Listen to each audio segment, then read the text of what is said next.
సరే అమెరికా అంటే ఒకప్పటిదాకా ఇప్పటి నిండమనక ఉద్యోగాల స్వర్గధామం అది. ఇప్పుడు జనం చూపు కొంచెం మారింది. కెనడా, ఆస్ట్రేలియా, జర్మనీ ఇట్లాంటి దేశాలు మన వాళ్ళని రమ్మని ఇన్వైట్ చేస్తున్నాయి. ఆస్ట్రేలియా ఇవన్నీ. మీరంటే దౌత్యపరంగా గానీ, అవకాశాల పరంగా లేదంటే పీస్, సెక్యూరిటీ లాంటి అన్ని కోణాల్లో చూస్తే మనం ఏ దేశానికెళ్ళడానికి ఎక్కువ అంటే నెక్స్ట్ అమెరికా కాకుండా ఎక్కడికెళ్తే మనకు కొంచెం బావుంటది. మన స్టూడెంట్స్ కానీ, ఎంప్లాయీస్ కానీ. ఇప్పుడు కెనడా వాళ్ళు ఓపెన్ చేస్తున్నారు డోర్సు. అండ్ వాళ్ళు కూడా కొన్ని రెస్ట్రిక్షన్స్ పెట్టారు స్టూడెంట్స్కి. వాళ్ళు కూడా ఇప్పుడు డినయల్స్ ఎక్కువైపోయినాయి. సెకండ్ కంట్రీ వచ్చి ఇంగ్లాండ్ అండి. థర్డ్ నేను చెప్పేది ఏంటంటే జర్మనీ లాంటి దేశాలు, జపాన్ లాంటి దేశాలు, యూరోప్లో చాలా దేశాలు మనకిస్తున్నారు. ఇటలీలో ఇస్తున్నారు. అన్ని కంట్రీస్లో లిథువేనియా, లాట్వియా, ఎరిట్రియా ఈ కంట్రీస్లో మన వాళ్ళకి అడ్మిషన్స్ ఇస్తున్నారు. ఆ కంట్రీస్కు చూడాలి. అక్కడ ఉద్యోగాలు కూడా ఉన్నాయి, మెరుగుగా ఉంది. ఇప్పుడు ఐర్లాండు, ఇజ్రాయెల్ ఆ కంట్రీస్ కూడా ఇస్తున్నారు. సో చైనా కూడా ఇస్తుంది. సో బయట కంట్రీస్ చూసింది బెటర్ ఈ టైంలో, బికాస్ ఆఫ్ ది బయటి పొలిటికల్ కంట్రీస్ అంటే పాలసీస్. ఎట్లా? ఇప్పుడు మరి మీరన్నట్టుగా ఆస్ట్రేలియా చాలా కఠినతరం చేస్తుంది. కెనడా ఇబ్బంది పెడుతుంది. యూకే ఇబ్బంది పెడుతుంది. ఇంకెటెళ్ళాలి మన వాళ్ళు? అంటే ఇప్పుడు యూరోప్ కంట్రీస్లలో మంచి ఆపర్చునిటీస్ ఉన్నాయండి. యూరోప్ కంట్రీస్కు ట్రై చేసుకుంటే బెటర్. ఇప్పుడు పోలాండ్లో ఇప్పుడు మొన్న ఒక లాయర్ వచ్చారు మా ఆఫీస్కి.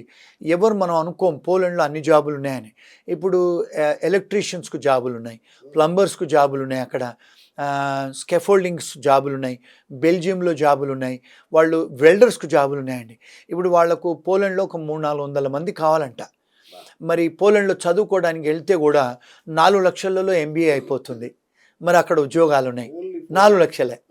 మరి అలాంటి కంట్రీస్ చాలా ఉన్నాయండి. మన దగ్గర కూడా ఎక్కువ అవుతుంది. అవునండి. హైదరాబాద్ కూడా అవునండి. ఎక్కువే దానికంటే. సో అలాంటి కంట్రీస్ ఒకవేళ మీరు రీసెర్చ్ చేసి చూసుకొని వెళ్తే బెటరు.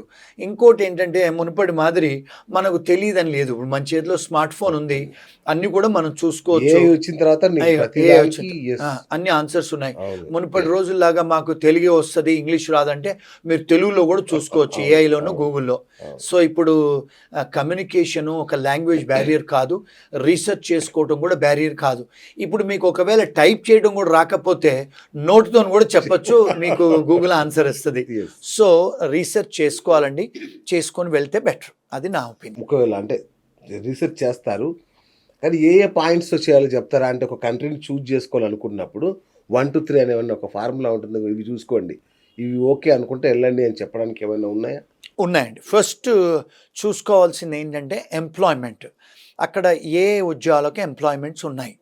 ఆ ఎంప్లాయ్మెంట్ చూసుకోవాలంటే డిపార్ట్మెంట్ ఆఫ్ లేబర్, ఏదైతే కంట్రీకి మీరు వెళ్ళాలనుకుంటారో ఆ డిపార్ట్మెంట్ ఆఫ్ లేబర్ వాళ్ళు ఏ ఉద్యోగాలు వాళ్ళ దగ్గర ఎక్కువ ఉన్నాయి ప్రతి సంవత్సరం ఇస్తారు స్టాటిస్టిక్స్.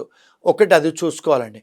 రెండోది మీకు ఏ ఎడ్యుకేషన్ కావాలి, ఎలాంటి ఎడ్యుకేషన్ కావాలి అంటే మాస్టర్స్ కావాలా, బ్యాచులర్స్ కావాలా, పాలిటెక్నిక్ చేస్తే కూడా వస్తాయా, అవి చూసుకోవాలండి. రెండోది.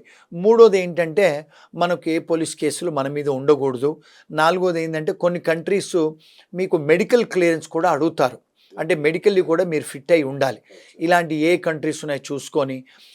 ఐదోది ఏంటంటే అన్ని కంట్రీస్ ఇమిగ్రేషన్ వెబ్సైట్స్లో వాళ్ళ క్రైటీరియా ఏమిటి అంటే అక్కడ పర్మనెంట్ రెసిడెన్సీ, గ్రీన్ కార్డ్ తీసుకోవడానికి ఏంటి క్రైటీరియా, ఏ కంట్రీలు. దుబాయ్ లాంటి దేశాల్లో కొంచెం పన్నులు ఉండవు, ట్యాక్సెస్ తక్కువ. అట్లాగే పిఆర్ కానీ ఇట్లాంటి విషయంలో ఏ కంట్రీస్ని చూస్ చేసుకుంటే బెటర్ అనుకుంటారు ఇప్పుడున్న సిచ్యువేషన్? నా ఒపీనియన్ అండి, డెఫినెట్గా యూరోప్ దేశాలండి. బెల్జియమే కానీ, పోలాండే కానీ, పోర్చుగల్ కూడా గ్రీన్ కార్డ్స్ ఇస్తున్నారండి. ఎట్రియా అనే కంట్రీని వాళ్ళు కూడా గ్రీన్ కార్డ్స్ ఇస్తున్నారు. ఐర్లాండు, ఐస్లాండు, కొన్ని కంట్రీలో ఇప్పుడు ఫిన్లాండ్ అలాంటి కంట్రీస్లలో జనాలు అక్కడ చాలామంది చనిపోతున్నారు, అంటే సూసైడ్ చేసుకొని. కొన్ని యూరోప్ కంట్రీస్ కోల్డ్ ఎక్కువ ఉంటుంది కదండి, ఐస్ ఎక్కువ ఉంటుంది కనుక అక్కడ డిప్రెషన్ రేట్ ఎక్కువ, అక్కడ సూసైడ్ రేట్ ఎక్కువ ఉంది. ఫిన్లాండ్ లాంటి దేశము, ఐస్లాండ్ లాంటి దేశాలలో అక్కడ మన వాళ్లకు ఉద్యోగాలు ఉన్నాయి, వాళ్ళు గ్రీన్ కార్డ్స్ కూడా ఇస్తున్నారు. అలాంటి దేశాలు కూడా మీరు ఒకవేళ ఎక్స్ప్లోర్ చేయగలిగితే ఈజీ కంట్రీస్ అవి, మీరు ఈజీగా కూడా వీసాలు వస్తాయి, గ్రీన్ కార్డులు వస్తాయి, మీరు అక్కడ సెటిల్ కూడా కావచ్చండి. Super sir, super. ఇంకొకటి సార్, ఇప్పుడు ఏ వచ్చింది, ఉద్యోగాలు ఇట్లా తీసి పడేస్తున్నారు లక్షల సంఖ్యలో. గూగుల్‌లో గాని, మైక్రోసాఫ్ట్ అన్నీ గూడా కట్టింగులు పెట్టేస్తున్నాయి ఎంప్లాయీస్‌కి. మరి ఈ నేపథ్యంలో ఏం చేయాలి మన స్టూడెంట్స్? అంటే ఇప్పుడు ఏఐ మీద మన ఇండియాలో కూడా కానీ, అమెరికాలో అన్ని కంట్రీస్‌లలో చాలా ఇన్వెస్ట్‌మెంట్ చేస్తున్నారు. అన్ని యూనివర్సిటీస్ కూడా. ఆర్టిఫిషియల్ ఇంటెలిజెన్స్ మీద. మనం ఒకవేళ ఆ కోర్సెస్ తీసుకోగలిగితే ఇండియాలో కూడా ఉద్యోగాలు ఉన్నాయండి. చైనాలో ఉన్నాయి, జపాన్‌లో ఉన్నాయి, జర్మనీలో ఉన్నాయి, అమెరికాలో కూడా ఉన్నాయి. ఆర్టిఫిషియల్ ఇంటెలిజెన్స్ మీద ఒకవేళ మనం కోర్సులు చేసి కొంత మనం స్కిల్స్ తీసుకోగలిగితే డెఫినెట్‌గా ఉద్యోగాలు ఉన్నాయి. వాళ్ళెవరు తీసేయరు. హై సాలరీస్ కూడా ఉన్నాయి యూఎస్‌లో కూడా. ఓకే. డబుల్ సాలరీస్ ఉన్నాయి ఏఐలో చేసిన వాళ్ళకి. ఈ నకిలీ కన్సల్టెన్సీల బెడద. మంచి ఉద్యోగాలు ఇప్పిస్తామని, మంచి జాబ్స్ ఇప్పిస్తామని తీసుకొని మోసం చేస్తున్న వీళ్ళని ఎట్లా పట్టుకోవడం? అంటే ఎలా కనిపెట్టాలి? ఎట్లా జాగ్రత్త పడాలి? అంటే అన్‌ఫార్చునేట్‌లీ ఇండియాలో వాళ్ళ మీద రెగ్యులేషన్ లేదండి. రెగ్యులేటెడ్ ప్రొఫెషన్ కాదు వాళ్ళు. ఎవరు పడితే వాళ్ళు ఎడ్యుకేషన్ కన్సల్టింగు, ఇమిగ్రేషన్ కన్సల్టింగ్ పెట్టుకుంటారు. పెట్టుకొని వాళ్ళేం చేస్తారంటే ఒక స్కామ్ లాగా చేసి వెళ్ళిపోతారు. అంటే వీళ్ళు నిజమైన వాళ్ళా కాదా అంటే వాళ్ళు యాక్చువల్‌గా మీరు ఆ ప్రైవేట్ లిమిటెడ్ కంపెనీ ఎప్పుడు ఇన్కార్పొరేట్ చేశారు ఇండియాలో, రిజిస్టర్ ఆఫ్ కంపెనీస్‌లో మీరు ఆన్‌లైన్‌లోకి వెళ్ళి ఎతుకొచ్చండి. అందులో మీకు ఫ్రీ యాక్సెస్ అది. దానికి డబ్బు కట్టాల్సిన అవసరం లేదు. అంటే వీళ్ళు ఎన్ని సంవత్సరాల నుంచి వ్యాపారంలో ఉన్నారు, దానికి ప్రెసిడెంట్ ఎవరు, వాళ్ళు ట్యాక్స్ రిటర్న్స్ కూడా వాళ్ళు ఫైల్ చేయాలి. బ్యాలెన్స్ షీట్స్ కూడా ఫైల్ చేయాలి. అంటే రిజిస్టర్ ఆఫ్ కంపెనీస్‌లో. అలాంటి బేసిక్ రీసెర్చ్ మీరు చేసుకోగలిగితే మీకు బెటర్ అండి. ఇవన్నీ కూడా రిజిస్టర్ ఆఫ్ కంపెనీస్‌లో దొరుకుతాయి మీకు. మీ ఫోన్‌లోనే ఫింగర్ ప్రింట్స్‌లో తీసుకోవచ్చు. ఎంతమంది రీసెర్చ్ చేస్తారు చెప్పండి? ఎవరు అస్సలు చేయరండి. ఎవ్వరు చేయరు అసలు. ఎవరు పిలిస్తే వాళ్ళతో వెళ్ళిపోవడమే. అవునండి. ఓకే. మంచి మంచి ఐడియా చెప్పారు సార్. సార్ ఫైనల్‌గా అసలు ఇప్పుడు చాలా గందరగోళంగా ఉన్నారు. ఏది ఇమ్మిగ్రెంట్స్ అనేవాళ్ళు చాలా భయంగా గందరగోళంగా ఉన్నారు. వీళ్ళకి ఫైనల్‌గా మీరిచ్చే సలహా ఏంటి? స్టూడెంట్స్ కావచ్చు, ఎంప్లాయీస్ కావచ్చు. నేనిచ్చే సలహా అంటండి, ఇప్పుడు నేను ఒక ఇమిగ్రెంట్‌నే. మరి ఈ దేశం నుంచి ఆస్ట్రేలియా వెళ్ళాను, కెనడాకి వెళ్ళాను, అమెరికాకెళ్ళాను, యూకేకి వెళ్ళాను. అక్కడికి వెళ్ళే ముందు ఏ కంట్రీకి మీరు వెళ్ళాలనుకుంటారో ముందు రీసెర్చ్ చేసుకోండి. చేసుకొని మీరు అక్కడ ఉన్న వాళ్ళు ఎవరైనా ఉంటే వాళ్ళకి ఫోన్లు చేసి తెలుసుకోండి. ఒక 4, 5 రిసోర్సెస్‌లలో రీసెర్చ్ చేయండి. మీరు కూడా డిపార్ట్మెంట్ ఆఫ్ వెబ్‌సైట్స్‌కి వెళ్ళండి. Department of labour websites, immigration వెబ్‌సైట్స్‌కి వెళ్ళి బేసిక్ ఇన్ఫర్మేషన్ చదువుకొని ఆ యూనివర్సిటీస్‌లలో ఏ ఏ కోర్సెస్‌కు మాకు డిమాండ్ ఉందో చదవండి, చేయండి. చేసి ఆ కంట్రీ సెలెక్ట్ చేసుకొని అక్కడ చదివితే మీకు వర్క్ పర్మిట్స్ దొరుకుతాయా? వర్క్ పర్మిట్ దొరికిన తర్వాత ఎన్ని సంవత్సరాలు ఉంటే మీకు గ్రీన్ కార్డులు, పర్మనెంట్ రెసిడెన్సీలు, ఇండెఫినిట్ లీవ్ దొరుకుతాయి. రీసెర్చ్ చేసుకొని వెళ్ళండి. అంతేగాని ఏదో కన్సల్టెన్సీ చెప్పాడు, ఆ కన్సల్టెన్సీలో నేను చాలా మటుకు చూశానండి.